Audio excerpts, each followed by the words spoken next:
नमस्कार, capital TV का खास शो यूपी का दंगल देख रहे हैं आप। मैं हूं आपके साथ पूजा। जैसे जैसे यूपी का दंगल नजदीक आ रहा है वैसे वैसे ये चुनाव बड़ा दिलचस्प होता जा रहा है।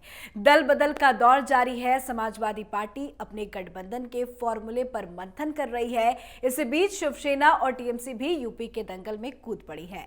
शिवसेना सांसद संजय राउत ने घोषणा कर दी है कि शिवसेना उत्तर प्रदेश में 50 से 100 सीटों पर चुनाव लड़ेगी। साथ ही बीजेपी की दिल्ली में टिकट बंटवारे को लेकर कोर कमेटी की मीटिंग हुई, जिसमें 118 टिकट फाइनल कर दिए गए। और बड़ी अपडेट, उत्तर प्रदेश के सीएम योगी आदित्यनाथ को अयोध्या सीट से विधानसभा चुनाव में उतारा जा रहा है। यूपी के दंगल से आई इन्हीं बड़ी अपडेट पर चर्चा के लिए हमारे साथ स्टूडियो में मौजूद हैं कैपिटल टीवी के editor in chief doctor Manish Kumar. Doctor साहब, बहुत बहुत स्वागत है आपका। धन्यवाद। अब यूपी के दंगल में हर दिन हर घंटे बड़ा ही दिलचस्प खबरें सामने आ रही हैं, लेकिन पहले आखिरी खबर जो मैंने अपने दर्शकों को बताया उस पर चर्चा कर लेते हैं कि योगी आदित्यनाथ का टिकट फाइनल हो गया है, वो अयोध्या से चुनाव लड़ रहे हैं। ये बहुत ही बड़ा फैसला है। मुख्यमंत्री अयोध्या से लड़ेंगे और अयोध्या भारतीय जनता पार्टी के लिए एक बड़ा मुद्दा भी है। उत्तर प्रदेश में सब लोग पहले पूछते थे कि भाजपा वाले ये कहते हैं कि भाई मंदिर वहीं बनाएंगे लेकिन तारीख नहीं बताएंगे। ये राम मंदिर के निर्माण की शुरुआत के बाद से ये पहला चुनाव है। इसका कितना इम्पैक्ट होगा, लोग राम मंदिर के नाम पे भारतीय जनता पार्टी को वोट देंगे नहीं देंगे, ये इस चुनाव में फैसला होगा। और इस बड़े फैसले को किस तरीके से चुनाव में भुनाना है, उसी की एक स्ट्रेटजी है कि आप स्वयं योगी आदित्यनाथ को अयोध्या में आप उनको स्थापित कर रहे हैं। तो कहने का मतलब ये है कि भारतीय जनता पार्टी एक बहुत ही, इसको कह सकते हैं कि सूझबूझ के साथ तैयार की गई प्लानिंग, उसके तहत योगी जी को गोरखपुर से हटा के आप उन्हें अयोध्या में चुनाव लड़वा रहे हैं। बीच में खबर ये आ रही थी कि मथुरा से वो लड़ेंगे, लेकिन हम लोगों ने पहले ही बता दिया था कि वो शायद वो वहाँ से नहीं लड़े।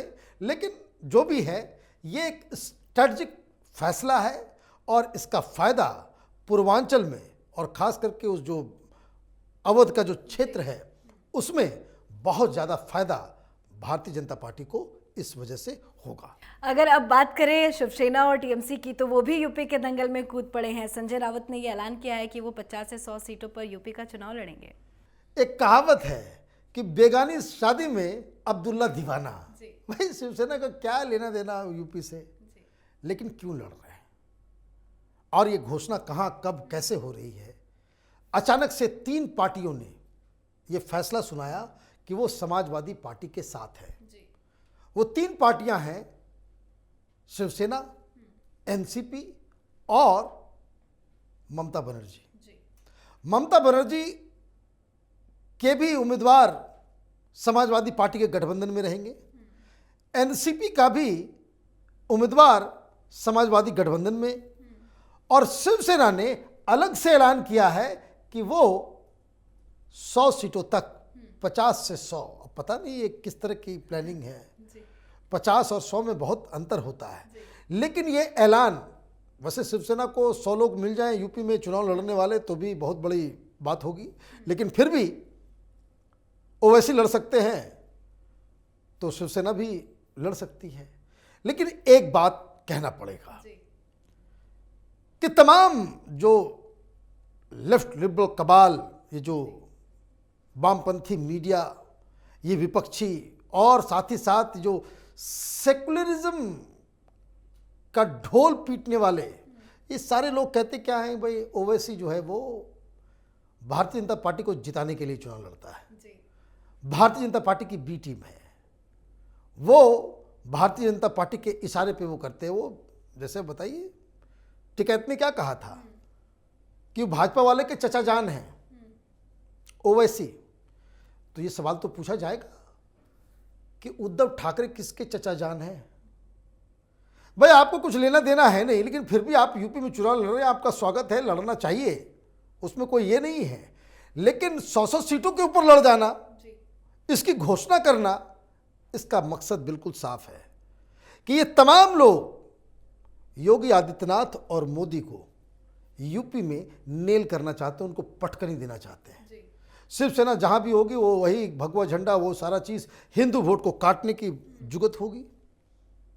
बहुत सारे लोग, बहुत सारे साधु को उठा लेंगे, बहुत सारे इस तरह का पूरा तिकड़मबाजी जो होता है वो सारी चीजें होगी।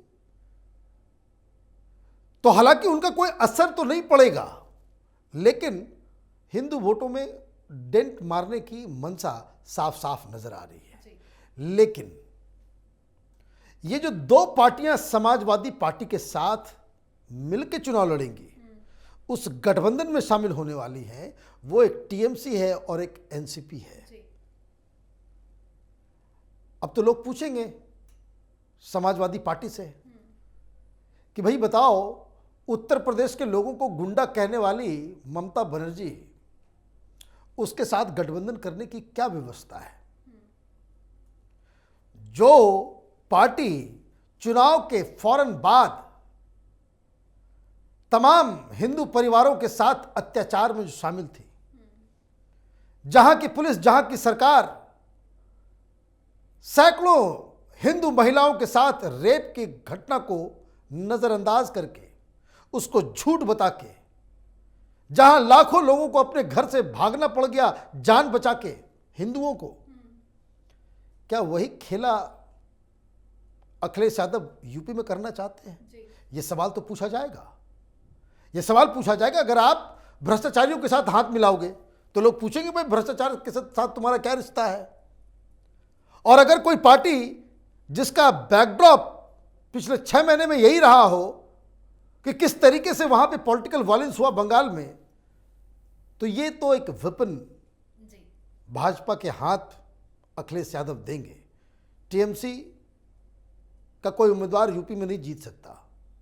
उम्मीदवार छोड़ दीजिए, ममता बनर्जी स्वयं किसी कंस्टिट्यूंसी से लड़ेंगी, जमानत जब्त हो जाएगा। लेकिन उसके बावजूद ये जो घेराबंदी हो रही है, ये बड़े बड़े सवालों को जन्म दे रहा है। जी बिल्कुल। बंगाल के चुनाव में हमने देखा था ममता बनर्जी ने नारा दिया था कि खेला हो बे। अब अखिलेश जी भी उन्हीं का नारा को चुरा के कह रहे हैं कि मिला हो बे। और अखिलेश और ममता के साथ साथ अगर सीट शेयरिंग को लेकर भी बात करें, क्योंकि अब टीएमसी भी कूद पड़ी है, वो अलग अलग पार्टियों के साथ गठबंधन भी कर चुके हैं अखिलेश, तो क्या कुल मिला के ये समझा जाए कि बीजेपी को हराने की कोशिश पूरी है? देखिए, कोई चुनाव, मैं बार बार इस बात को कहता हूं, कोई चुनाव केक वॉक नहीं होता। अभी पिछले 2 दिन से जिसको कह सकते हैं कि माहौल जो बना है यूपी के दंगल का, अब लग रहा है कि मजा आने वाला है। और चुनाव में जब तक रसाकसी ना हो, जब तक सस्पेंस ना हो, तब तक चुनाव का मजा भी नहीं है। कोई नहीं जाता अफगानिस्तान और इंडिया के मैच को देखने के लिए। इंडिया पाकिस्तान के मैच को ही लोग देखने चाहते हैं। तो अब तो स्टेज जो है पूरी तरीके से सेट हो गया है इंडिया पाकिस्तान के मैच का। तो एक तरफ जिन्ना, एक तरफ सेक्युलरिज्म, एक तरफ ममता, एक तरफ अखिलेश यादव, और दूसरी तरफ भारतीय जनता पार्टी और उसके सहयोगी। और पिछले 2-3 दिनों में जो गतिविधियां हुई हैं, जिस तरह से भारतीय जनता पार्टी के 2 मंत्रियों ने इस्तीफा दिया, कई सारे विधायक उधर गए, कुछ लोग इधर भी आए, वो ऐसा साफ साफ लग रहा है कि अखिलेश यादव के दिमाग में एक बड़ा प्लान है। और जो काम वो मोबिलाइजेशन के जरिए नहीं कर पाए, होता क्या है कि चुनाव माहौल बना करके जीता जाता है। तो माहौल बनाने का 2 तरीका है। एक तरीका है कि जब आप रैलियां करते हैं, रोड शोज करते हैं, सब कुछ करते हैं और पब्लिक उमड़ पड़ती है, तो एक माहौल बनता है कि भाई इसका हवा चल रहा है, ये पार्टी जीत रही है, जीत रही है। और जब आप इसमें फेल हो जाते हैं, तो उसके बाद दूसरा रास्ता होता है कि जब आप इस तरह की राजनीति करते हैं कि जैसा ऐसा लगता है कि भाई भारतीय जनता पार्टी की नाव डूबने वाली है, बड़े बड़े लोग छोड़ के भाग रहे हैं, तो उससे जो है ऐसा लगता है कि ये बीजेपी को झटका, वो झटका, टीवी चैनल पे, अखबार में, तो आप मीडिया के जरिए, सोशल मीडिया के जरिए आप उस तरह के न्यूज़ क्रिएट करते हैं जिससे लोगों के दिमाग में लगता है कि अरे भाई जितना कमज़ोर समझा जा रहा था इतना कमज़ोर है नहीं, ये तो बाजी जो है पलट भी सकती है। तो ये राजनीति का पूरा खेल है। अब जैसे देखिए 3 लोग उधर गए तो अगले दिन काउंटर अटैक, कुछ लोग उधर भी आ गए, मुलायम सिंह जी के समधी को ही भारतीय जनता पार्टी जो है अपने साथ ले आई। तो ये अभी चलता रहेगा, ये अभी चलता रहेगा, लेकिन रियल टेस्ट तब होगा, रियल आकलन तब सामने आएगा जब ये दोनों ही पार्टियां अपने अपने उम्मीदवार को मैदान में खड़ा करेगी। अब तक जो चुनाव जो सेट हुआ है वो अब साफ साफ लग रहा है कि अखिलेश यादव वर्सेस योगी, Bharatiya Janata party versus Samajwadi party, Congress party, आम आदमी पार्टी, बसपा, बाकी सारी पार्टियां वो अब साइड प्लेयर हो गई हैं और उनका कुछ डबल डिजिट में आ जाए सीटें तो बहुत है, अदरवाइज मेन जो लड़ाई जो है वो अखिलेश यादव और योगी के बीच में ये सेट हो गया। चलिए 10 तारीख को हालांकि साफी हो जाएगा कि इस लड़ाई में जीत किसकी है। बहुत बहुत शुक्रिया बातचीत। धन्यवाद। तो यूपी इलेक्शन 2022 की तैयारियां सभी पार्टियों की तरफ से तेजी से की जा रही है। हर पार्टी जीत का दावा कर रही है। उम्मीदवारों को लेकर लगातार मंथन भी जारी है, जिस पर मुहर 1-2 दिनों में लग जाएगा। तो यूपी चुनाव से जुड़ी हर खबर के लिए देखते रहिए कैपिटल टीवी का ही channel capital TV Uttar Pradesh. नमस्कार।